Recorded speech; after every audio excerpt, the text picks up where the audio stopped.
Hola, ¿qué tal? Bueno, vamos a empezar con el repaso del linfoide, pero ahora ya vamos a pasar directamente a los órganos. Ya vimos lo que es una pequeña introducción. Ahora ya pasamos propiamente a los órganos del sistema inmunológico. Bueno, vamos a empezar con que en los órganos pues tenemos, vamos a subdividirlo en tres clases o tres tipos, como ustedes gusten llamar, que consiste en tejido linfoide difuso, encapsulado y semi-encapsulado. Aquí, por ejemplo, vamos a poner el tejido, en este caso entraría lo que es el tejido linfoide difuso. Como su nombre lo dice, es difuso. ¿Por qué? Porque no hay una barrera en sí o algo que lo delimite, es decir, está, pues como su nombre lo dice, está difuso. Y aquí te pone el ejemplo del tejido conectivo laxo o la lámina propia que se encuentra pues en tubo digestivo. Y pues recordamos lo que es el tejido conectivo laxo, que había más sustancia, más células y menos fibras. Entonces, se le llama difuso. ¿Por qué? Porque no hay algo en sí que lo detenga, es decir, está difuso totalmente en la lámina propia. No hay una cápsula, no hay un tejido conectivo que lo delimite como tal, entonces está como que libre. Y por ejemplo, en la lámina propia pues podemos encontrar desde células plasmáticas, eh, basófilos, eosinófilos, porciones de eosinófilos, y pues linfocitos. Entonces es lo que podemos encontrar en el sistema inmunitario, que ya propiamente en intestino ya vimos más o menos en qué consiste la respuesta inmunitaria que se activa gracias a la célula M, que eso ya lo explicaré en intestino. Entonces, esta es la primera pues subdivisión de los tejidos, de los órganos, que es los órganos, en este caso el sistema linfoide difuso. Para pasar ahora, bueno, este es otro ejemplo. Este es un intestino delgado. Vemos las vellosidades intestinales, pero estamos viendo inmunitario. ¿Qué es lo que nos interesa? Pues esto, este nódulo linfoide secundario. ¿Por qué? Porque tenemos una proliferación, un centro germinal. El centro germinal lo que va a constar pues del centro germinal propiamente, en el cual se ve una zona más pálida debido a que aquí se encuentran linfoblastos o pues linfocitos en proliferación.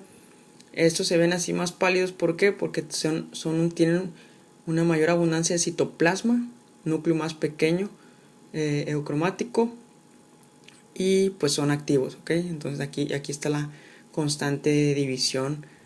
Entonces se hace un centro germinal y una corona o manto, que es el que delimita la zona de proliferación con la zona de linfocitos maduros. En este caso pues todo esto se crea o se empieza a formar desde acá, desde la lámina propia. O sea, en la lámina propia es donde se empieza a aprender la respuesta inmunitaria, y si esta continúa pues puede invadir incluso la submucosa. O sea, este centro germinal, o sea, toda esta proliferación puede seguir y seguir y seguir creciendo. Acá otro ejemplo. Estas son las placas, las llamadas placas de Peyer, que ya hemos visto lo que es en intestino delgado, exclusivamente en el ileón. Y nuevamente es para resaltar los centros germinales. Y les digo, todo esto son ejemplos de sistema linfoide, órganos linfoide difusos o porciones difusas. ¿Por qué? Porque no hay algo que lo delimite. Estos se encuentran creciendo libremente en la lámina propia, y como les menciono, por ejemplo, en esta porción llega a invadir la submucosa. Ahora pasamos a la segunda clasificación, que son los órganos linfoides semi-encapsulados. Semi-encapsulados, ¿por qué?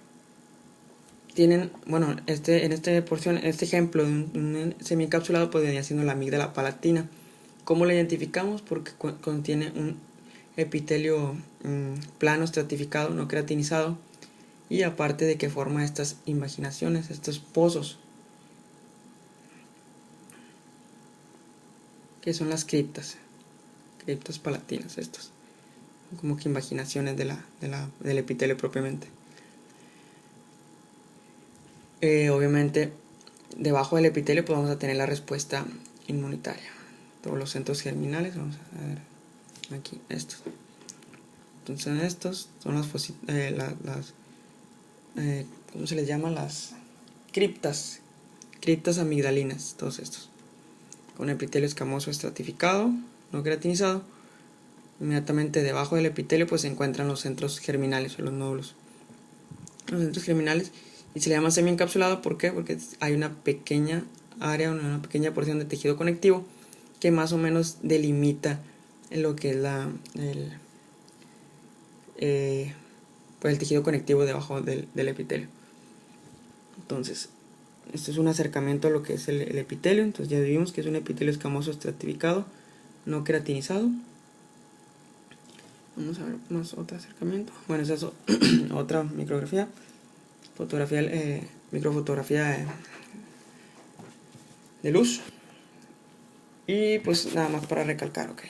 Todo el epitelio escamoso estratificado, pequeñas porciones de tejido conectivo y sus delimitaciones. Aquí hay unos pequeños centros germinales que se logran observar, muy pequeños, no se ven tan grandes.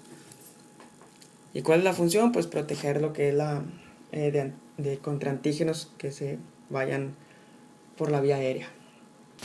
Es la protección, como que la primera línea pues de defensa que se incurre ahí. Y este es un acercamiento a lo que es el epitelio. Entonces ya vuelvo a repetir, un epitelio escamoso estratificado no queratinizado, obviamente como todo epitelio descansando sobre una lámina basal. Pero aquí la característica es esto, que puede haber invasión de los linfocitos que se encuentran en la lámina propia, en el tejido conectivo, hacia el epitelio. Si se fijan, aquí va la lámina basal, y de repente aquí pues ya se hace perdediza. O sea, aquí continúa, pero ya no es tan notoria debido a que hay linfocitos infiltrando propiamente el epitelio y se pierden ahí.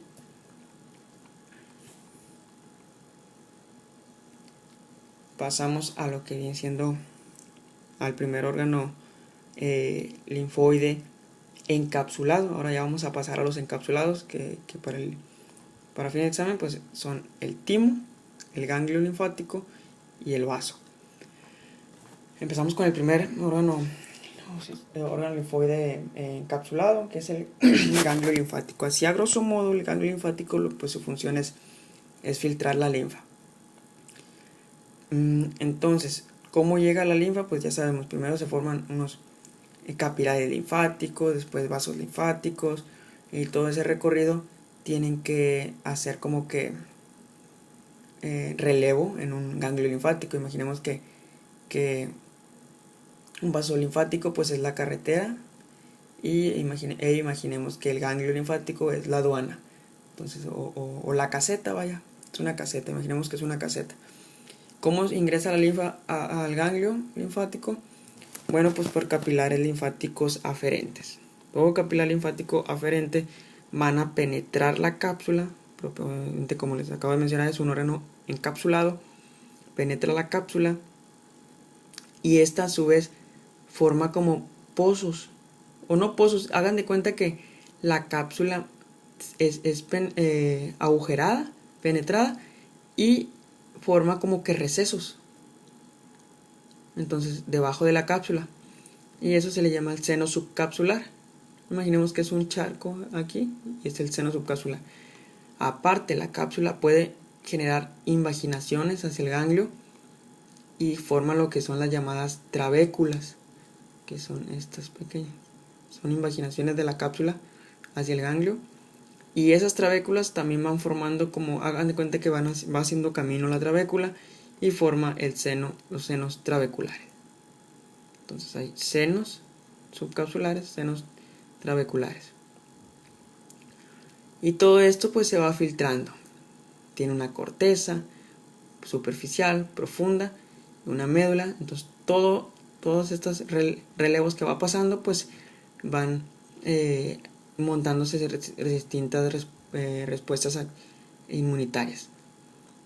Todo esto es ya filtrado y recogido en los senos medulares. Todo esto ya filtrado se junta para formar un vaso linfático eferente, que ya es el que sale propiamente. Obviamente, como todo órgano, pues debe tener su irrigación mediante una arteria y una vena. La característica aquí es que los linfocitos que vienen, por ejemplo, de las arterias, hacen un enramado capilar para convertirse, por ejemplo, en capilares, luego vénulas, venas. Y la característica es que aquí en las vénulas hay unas vénulas muy características en los ganglios. Se encuentra más o menos por la corteza profunda, en las cuales se forman unas venas muy características, que son las vénulas, unas vénulas llamadas vénulas de endotelio alto. ¿Por qué se llaman vénulas de endotelio alto? Porque en lugar de ser la característica de tener un epitelio plano simple, pues forman un epitelio entre cúbico, simple, cilíndrico, y por eso se les llama así. Y la característica de ese epitelio es que es muy afín a los linfocitos, o sea, tiene muchos receptores las células endoteliales y pueden generar la diapédesis, es decir, el paso de los linfocitos de los vasos hacia el ganglio propiamente. Y pues aquí, para recalcar la estructura, esto es lo importante a corte histológico, en cuál es un órgano encapsulado. Toda esta es su porción de la cápsula, y aquí se ve muy claramente cómo se forman estos recesos debajo de la cápsula, lo que vendrían siendo los senos subcapsulares, y la misma cápsula se imagina hacia el órgano para formar las trabéculas junto con sus senos trabeculares. Obviamente hay, como todo órgano linfoide, pues hay centros germinales en distintos estadios. Y aquí pues no se logra apreciar tanto, pero más o menos que sepan cómo se divide el ganglio, que es una corteza superficial, una corteza profunda, y la médula, que está formada por senos medulares y cordones. Obviamente todo lo que va a salir por el hilio va a ser el vaso linfático eferente, la salida de la sangre venosa y el ingreso de sangre arterial. ¿Qué más? Bueno, vamos a ver. Y aquí pues es un acercamiento, más o menos, para que se observen las tres porciones. Bueno, obviamente con la cápsula del ganglio, seno subcapsular, y aquí hay una pequeña imaginación de la cápsula, que es la llamada trabécula, con sus senos trabeculares. Y más o menos la corteza superficial, corteza profunda y la médula. No se confundan. ¿Qué encontramos en la corteza superficial? Pues son los centros germinales. Los centros germinales, aquí en este caso sería un centro germinal, un nódulo linfoide secundario. ¿Por qué? Porque tiene un centro germinal con su manto y toda su corona. Y la corteza profunda es formado en su mayoría por linfocitos CD4. Entonces, ¿qué es importante? Pues saber qué se encuentra en cada porción. Entonces dijimos que en la corteza superficial, para fines de examen, se encuentra, está formada por linfocitos B en proliferación. Y en la corteza profunda, o llamada paracorteza en otros libros, está formada para fines de examen, por linfocitos T. Por linfocitos T, o sea, no exclusivo CD4, o sea, puede ver CD8 también, pero para fines de examen, linfocitos T, linfocitos B. Y acá en la médula, pues ahí sí vas a encontrar ya pues de casi de todo. O sea, vas a encontrar desde linfocitos B maduros, células plasmáticas, macrófagos, anticuerpos entre los senos medulares, entre los cordones ahí. ¿Por qué?